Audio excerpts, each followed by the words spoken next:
అనంత విశ్వంలో జీవమున్న ఏకైక గ్రహం భూమి. భూమి లాంటి మరో గ్రహం కోసం దశాబ్దాలుగా మనిషి అన్వేషిస్తున్నాడు. ఎందుకంటే భూమిపై పరిస్థితులు దారుణంగా మారుతున్నాయి. ప్రకృతికి వ్యతిరేకంగా మనిషి చేస్తున్న విధ్వంసాలు భూమిని నరకంగా మార్చేస్తున్నాయి. విపరీత వాతావరణ పరిస్థితులతో భూమి ఇప్పటికే డేంజర్ బెల్స్ మోగిస్తోంది. అందుకే మరో గ్రహం కోసం ఈ అన్వేషణ. కానీ దశాబ్దాలుగా జరుగుతున్న ఈ అన్వేషణ ఆశించిన ఫలితాలను ఇవ్వలేదు. ఇస్తుందో లేదో కూడా తెలీదు. ఇలాంటి సమయంలోనే ఊహించని మరో సవాల్ ఎదురవుతుంది. సైంటిస్టులు ఏదైతే జరగకూడదని భయపడుతున్నారో ఆ ముప్పే ముంచుకొస్తుంది. ఆ ముప్పుకు నాసా పెట్టిన పేరు సిటీ కిల్లర్. ఇంతకీ అసలేంటి సిటీ కిల్లర్? దీంతో భూమిపై ఎలాంటి విధ్వంసం జరగబోతుందా? Let's watch. భూమి వైపు వేగంగా దూసుకొస్తున్న కిల్లర్ ఆస్ట్రాయిడ్ భయం గొలిపే వీడియో విడుదల చేసిన సైంటిస్టులు. 2032 డిసెంబర్ 22న మహావిధ్వంసం జరగబోతోందా? భూమి వైపు దూసుకొస్తున్న భారీ ఆస్ట్రాయిడ్. ఈ సింగిల్ లైన్ హెడ్లైన్ ప్రపంచంలో ఎవరు సీరియస్ గా తీసుకోవడం లేదు. ఆస్ట్రాయిడ్ వార్నింగ్స్ అవి దారి మళ్లిపోవడం కామని అనుకుంటున్నారు. అది కాదంటే నాసా డార్ట్ మిషన్ తో ఆ ముప్పును తప్పిస్తుందని ఇంకాస్త తేలిగ్గా తీసుకుంటున్నారు. కానీ ఇది అలాంటి రెగ్యులర్ అలర్ట్ కాదు. ఈ గ్రహశకలం భూమిని ఢీకొట్టడానికి పెద్దగా సమయం కూడా లేదు. అంతా అనుకున్నట్టు జరిగితే మరో 7 ఏళ్లలో భూమికి మహావిధ్వంసం తప్పదని నాసా హెచ్చరిస్తోంది. దానికి సిటీ కిల్లర్ అని పేరు పెట్టింది. విధ్వంసం ఎలా ఉంటుందో తెలిపే ఓ వీడియోను సైతం సైంటిస్టులు విడుదల చేశారు. చూడగానే ఒళ్ళు గగురు పొడిచిందా? కానీ ఇది నిజం కాబోతోందని నాసా నమ్ముతోంది. నాసా మాత్రమే కాదు, ప్రపంచంలో చాలా మంది శాస్త్రవేత్తలు ఇదే నమ్ముతున్నారు. అందుకారణం రోజురోజుకు అది భూమి వైపు దూసుకురావడంతో పాటు 30% పెరగడమే. వివరంగా చెప్పాలంటే ఆస్ట్రాయిడ్ 2024 YR4 ను గుర్తించిన తర్వాత భూమికి దాని నుంచి వచ్చే ముప్పును 1%గా చెప్పారు. అంటే 99% భూమికి దాని నుంచి ముప్పు లేదని అర్థం. కానీ కొద్ది రోజుల్లోనే ఆస్ట్రాయిడ్ ముప్పు 3.1% వరకు పెరిగినట్టు శాస్త్రవేత్తలు ప్రకటించారు. అంతా కలిపి నెల రోజులు పూర్తి కాకుండా వచ్చిన మార్పు ఇది. అలాంటిది 2032 నాటికి ఈ తీవ్రత ఏ రేంజ్లో ఉంటుందో ఊహించుకోవచ్చు. ఎందుకంటే ఈ ఆస్ట్రాయిడ్ భూమిని ఢీకొట్టబోయేది ఆ సంవత్సరంలోనే. 2032 డిసెంబర్ 22వ తేదీ భూమిని ఢీకొట్టొచ్చు అని నాసా హెచ్చరిస్తోంది. అందుకే నాసా ఈ విషయంలో ఇంత సీరియస్ గా ఉంది. సిటీ కిల్లర్ ఆస్ట్రాయిడ్ భూమిని తాకితే ఆ ప్రాంతంలో ఓ ప్రధాన నగరం ఉంటే మొత్తం నగరం తుడిచిపెట్టుకుపోతుందని నాసా చెబుతోంది.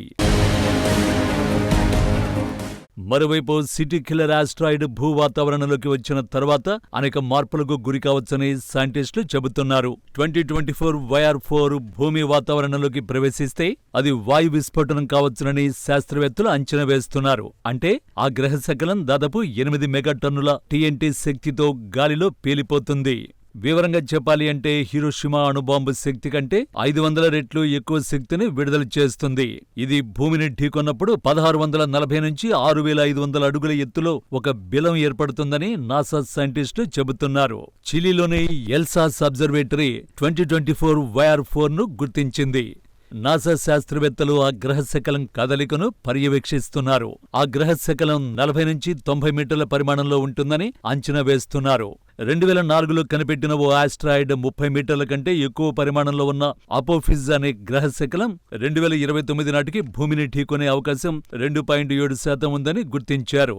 అయితే ఇటీవల అలాంటి ఛాన్స్ లేదని ప్రకటించారు. ప్రస్తుతం 2024 YR4 ఆస్ట్రాయిడ్ ని దారి మళ్లించడానికి NASA, China National Space Administration, Roscosmos, European Union Space ఏజెన్సీతో సహా అంతర్జాతీయ అంతరిక్ష ఏజెన్సీలు తీవ్రంగా ప్రయత్నిస్తున్నాయి. నిజానికి అనంత విశ్వం ఇప్పటికీ ఓ అంతుచిక్కని రహస్యమే. ముఖ్యంగా మొత్తం భూమిని నాశనం చేయగలిగిన గ్రహశకలాల గురించి మనకు తెలిసింది చాలా తక్కువ. 6 కోట్ల ఏళ్ల క్రితం డైనోసార్లు లాంటి భారీ జీవరాశులు అంతరించిపోవడానికి ఈ ఉల్కాపాతమే కారణమని సైన్స్ చెబుతోంది. 1908 జూన్ 30న సైబీరియాలో అతి పెద్ద ఉల్కాపాతం సంభవించింది. జనసంచారం లేని ప్రాంతం కావడంతో అప్పట్లో పెను విధ్వంసం తప్పింది. భూమికి చేరువగా ఉండి వినాశనం సృష్టించగలిగే 16,000 గ్రహ శకలాలను ఇప్పటి వరకు గుర్తించారు. రోజుకు సగటున 3 చొప్పున ఇటువంటి వాటిని కనుగొంటున్నారు. స్పేస్లో పొంచి ఉన్న అపాయాల గురించి అధ్యయనం చేయడంతో పాటు అందరిలో అవగాహన కల్పించడానికి జూన్ 30ని గ్రహశకల దినోత్సవంగా 2016లో ఐక్యరాజ్య సమితి ప్రకటించింది. గ్రహశకలాల బారి నుంచి భూమిని కాపాడటం, అందుకు తగ్గ సాంకేతికతలను అభివృద్ధి చేయడం, భావితరాలకు వీటి గురించిన సమాచారం అందించడం దీని ప్రధాన ఉద్దేశ్యం. ఇదిలా ఉంటే సౌర కుటుంబం ఏర్పడిన తర్వాత మిగిలిపోయిన వ్యర్థాలే ఈ గ్రహ శకలాలు.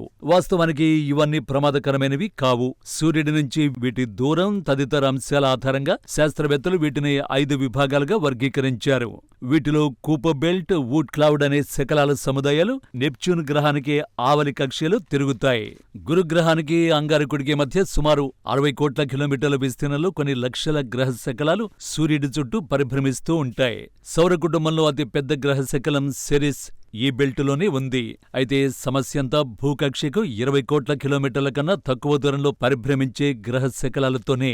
వీటిలో కొన్ని 70 లక్షల కిలోమీటర్ల కంటే తక్కువ దూరంలో పరిభ్రమిస్తూ భూమికి అత్యంత ప్రమాదకరమైనవిగా మారాయి. భూమి వైపు దూసుకొస్తూ భయాందోళనలు కలిగిస్తున్నాయి. వాటిలో 2024 YR4 ఆస్ట్రాయిడ్ ఒకటి. అపోలో సముదాయానికి చెందిన ఒక గ్రహ శకలం సెకనుకు 19 కిలోమీటర్ల వేగంతో 2013 ఫిబ్రవరిలో రష్యా భూభాగంలో పడింది. దీనివల్ల 100 కిలోమీటర్ల పరిధిలో తీవ్ర ఆస్తి నష్టం జరిగింది. వేల భవనాలు దెబ్బతిన్నాయి. 1491 మంది గాయపడ్డారు. జపాన్పై వేసిన అణుబాంబ కంటే 30 రెట్లు ఎక్కువ శక్తి ఈ ఉల్కాపాతం సందర్భంగా విడుదలైంది. 2020 సెప్టెంబర్ 1, నవంబర్ 2 తేదీల్లో 2 గ్రహ శకలాలు భూమికి దగ్గరగా వచ్చినట్లు నాసా పేర్కొంది. అందులో సుమారు 22 నుంచి 49 మీటర్ల వ్యాసార్థంతో కూడిన 2011 ES4 అనే గ్రహ శకలం భూమికి 1,21,000 కిలోమీటర్ల దూరంలో ప్రయాణించింది. తద్వారా అది చంద్రుడి కంటే 3 రెట్లు ఎక్కువగా భూమికి సమీపంగా వచ్చినట్లయింది. అలాగే 2021 జూన్లోనూ కొన్ని గ్రహ శకలాలు భూమికి చేరువగా వచ్చాయి.